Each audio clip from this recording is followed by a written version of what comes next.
Yo, what's up mga kanayon? Tara at magsigang tayo ng tilapia mga kanayon. Lagyan muna natin to ng ricado mga kanayon, sibuyas, bawang at luya. At ang asim nito mga kanayon ay kukunin natin sa asim nitong santol mga kanayon. Ayan, oh. Tapos itong alibangbang kung tawagin mga kanayon. Dahon ng alibangbang. Anong tawag nito sa inyo mga kanayon? Sa Ilocano, ang tawag nito ay alibangbang. Basta may bangbang. Sa amin naman sa Pangasinan, ang alam ko, alibangbang din to mga kanayon. Ayun o. Pampasim din natin to. Yan. Asin ang ilalagay ko mga kanayon dahil wala tayong patis. Tapos pakuloyin muna natin to. Takpan natin. Pagkakulo mga kanayon, lagyan natin to ng pampalasa mga kanayon. Sa kinatawan ng magic sarap. Siyempre, lalagyan natin ng shrimp cubes mga kanayon para mas malasang malasa.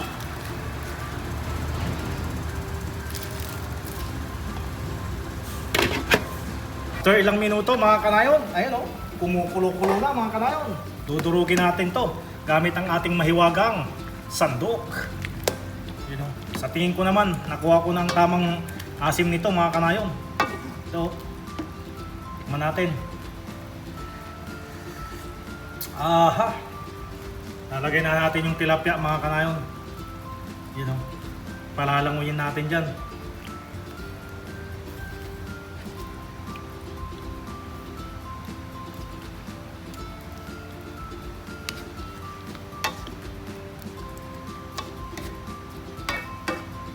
Nagsasama yung lasa ng santol at yung alibangbang mga kanayon. Maasim na manamis-namis. Siyempre, ilagay na natin itong mga sili na bagong pitas natin mga kanayon. Quality goods na to mga kanayon. Lagyan natin to ng paminta mga kanayon.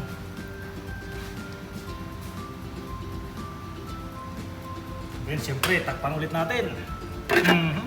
Pagkatapos ng ilang minuto mga kanayon, at ayan na nga, kumukulo-kulo na mga kanayon.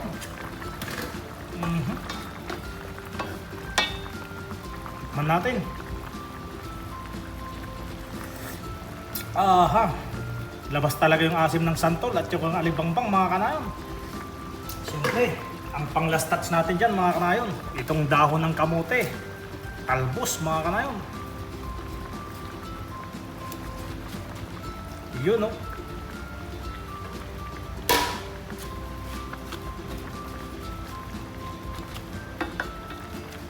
Pakuloyin lang natin to ng mga 2 minutes mga kanayon. Goods na to. At pagkatapos ng 2 minuto mga kanayon, ito na nga. Goods na to mga kanayon. Ito ang ating sigang na tilapia sa santol at alibangbang. Tara, kain na. Aha.